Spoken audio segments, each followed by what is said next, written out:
Assalamualaikum warahmatullahi wabarakatuh. Saya Eko Puji Susanto, SMA Negeri 1 Bumiayu, calon guru penggerak angkatan 7. Kali ini saya akan menyampaikan tentang koneksi antar materi modul 2.3 coaching untuk supervisi akademik. Coaching menurut Grant, coaching didefinisikan sebagai sebuah proses kolaborasi yang berfokus pada solusi, berorientasi pada hasil dan sistematis, di mana coach memfasilitasi peningkatan atas performa kerja, pengalaman hidup, pembelajaran diri, dan pertumbuhan pribadi dari coaching. Coaching dalam konteks pendidikan. Coaching menjadi salah satu proses menuntun belajar murid untuk mencapai kekuatan kodratnya sebagai seorang pamong. Guru dapat memberikan tuntunan melalui pertanyaan-pertanyaan reflektif dan efektif agar kekuatan kodrat anak terpancar pada dirinya. Paradigma berpikir coaching. Coaching harus fokus pada coaching. Coaching bersifat terbuka dan ingin tahu. Coaching mempunyai kesadaran tinggi yang kuat. Coaching mampu melihat peluang baru dan masa depan. Prinsip coaching yang pertama adalah kemitraan. Coaching dan coachee merupakan adalah mitra dan setara dan tidak ada yang lebih tinggi maupun lebih rendah. Yang kedua, proses kreatif.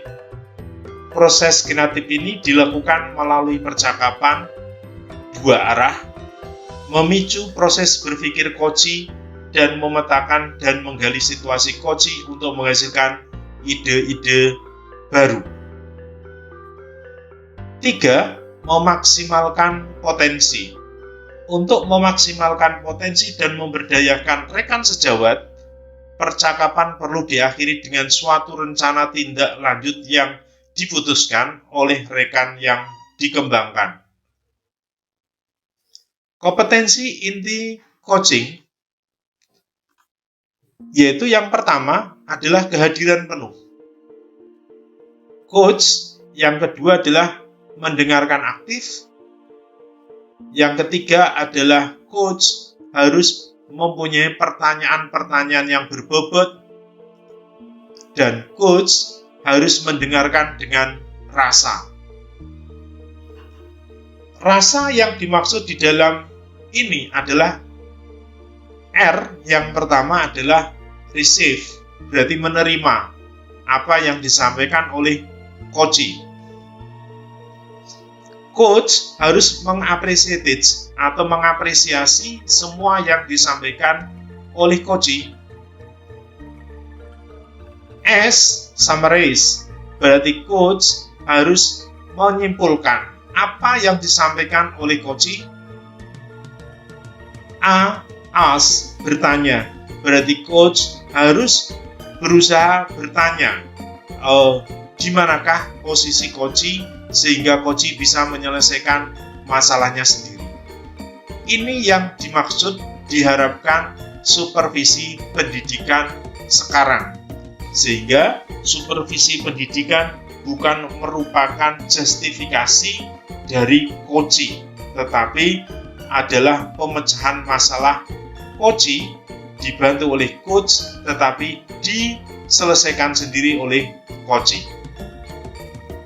Alur percakapan Tirta yang dimaksud di dalam proses coaching, coachee dan coach harus ada alur, yaitu namanya alur Tirta.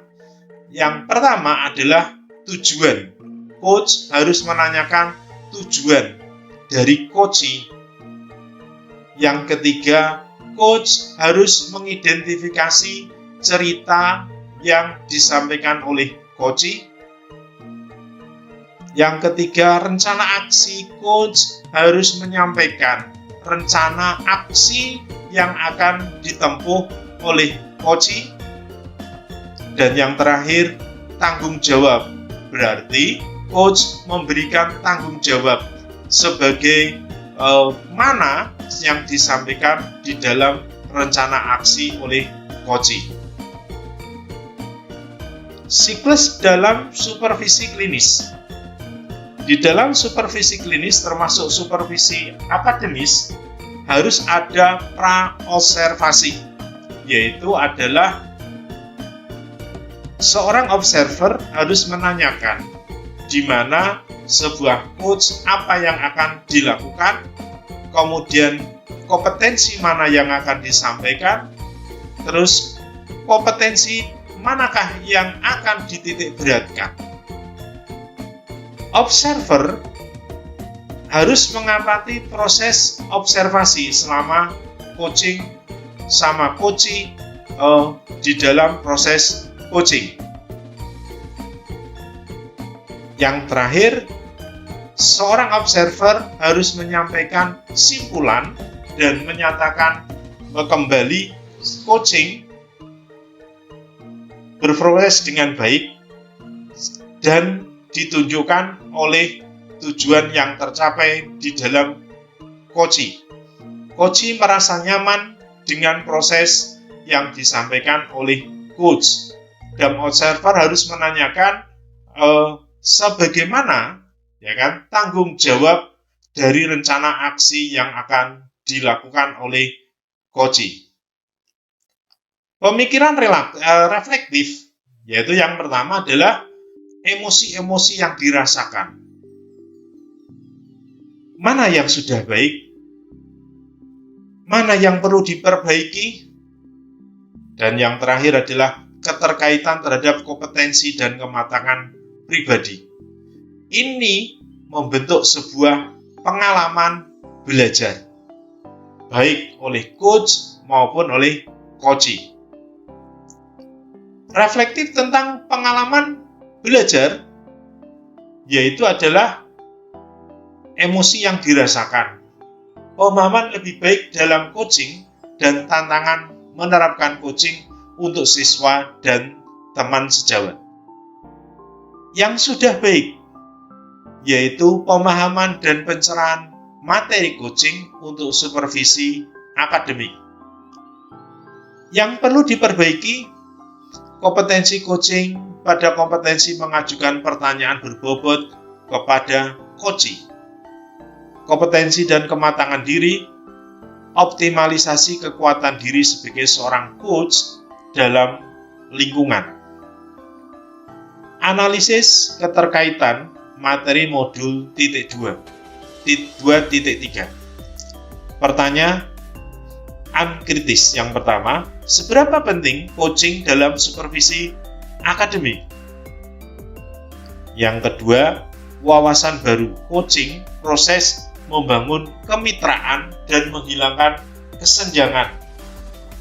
Artinya adalah kesenjangan jabatan, tetapi sebuah kolaborasi antara supervisor dan guru, sehingga dapat menggali potensi, bukan menilai, dan akhirnya terbentuk supervisi akademis yang memberdayakan. Yang ketiga, tantangan.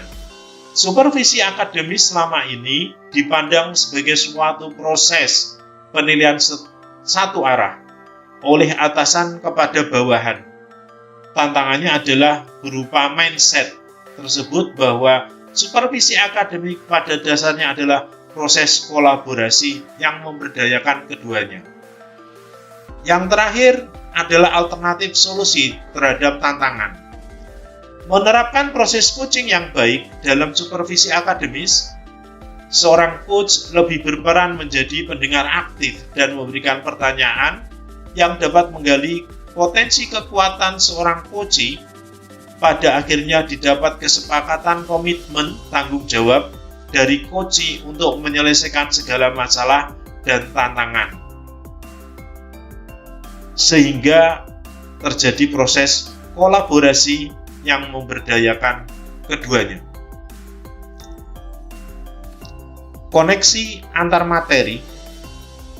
Untuk membentuk sebuah pembelajaran abad 21 diperlukan 3 kriteria, yaitu yang pertama adalah pembelajaran berdiferensiasi. Kan? Di sini adalah dalam pembelajaran berdiferensiasi dilakukan pemetaan kebutuhan murid meliputi kesiapan belajar, minat siswa, dan profil belajar murid. Hasil pemetaan dapat digunakan murid atau coach dalam proses coaching, sehingga pada proses coaching, seorang coach mampu mengoptimalkan potensi yang ada pada murid. Yang kedua adalah pembelajaran sosial emosional atau kita kenal dengan PSE. Dalam melakukan proses supervisi akademis dengan paradigma berpikir coaching, seorang pendidik membutuhkan keterampilan sosial emosional, kesadaran diri, manajemen diri, kesadaran sosial, keterampilan berrelasi, dan mengambil keputusan yang bertanggung jawab. Seorang coach perlu memahami dan menumbuhkan kompetensi sosial dan emosional. Yang terakhir, coaching supervisi akademik, yaitu untuk meningkatkan kompetensi guru dalam pemberdayaan dan mengembangkan kompetensi diri dalam pembelajaran.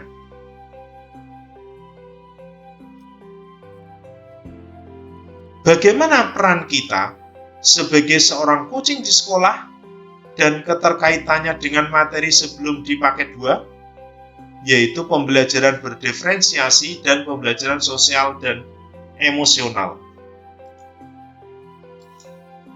Salah satu prinsip coaching adalah memaksimalkan potensi coach dengan memberdayakannya. Percakapan coaching perlu diakhiri dengan suatu rencana tindak lanjut yang bertanggung jawab yang diputuskan oleh coach. Karena potensi coach beragam, maka dalam proses coaching memerlukan keterampilan sosial dan emosional untuk memenuhi kebutuhan dan pengembangannya dan memaksimalkan potensi seorang coach. Di dalam kompetensi coaching dan alur percakapan Tirta mengharuskan kita sebagai seorang coach untuk dapat menghasilkan kehadiran penuh. Salah satunya adalah teknik stop dan mindful listening. Pertanyaan yang kedua, bagaimana keterkaitan seorang coaching sebagai pengembang pemimpin pembelajaran? Melalui praktik baik coaching terhadap murid dan rekan sejawat dengan menerapkan paradigma, prinsip, dan kompetensi inti coaching, kita dapat memaksimalkan peran sebagai seorang pemimpin pembelajaran. Coaching menjadi salah satu proses untuk memastikan bahwa supervisi akademik yang diupayakan benar-benar fokus pada proses pembelajaran yang bersifat pada murid, sehingga menjadi kunci pembuka pengembangan potensi diri dalam memaksimalkan kinerja menjadi pemimpin pembelajaran.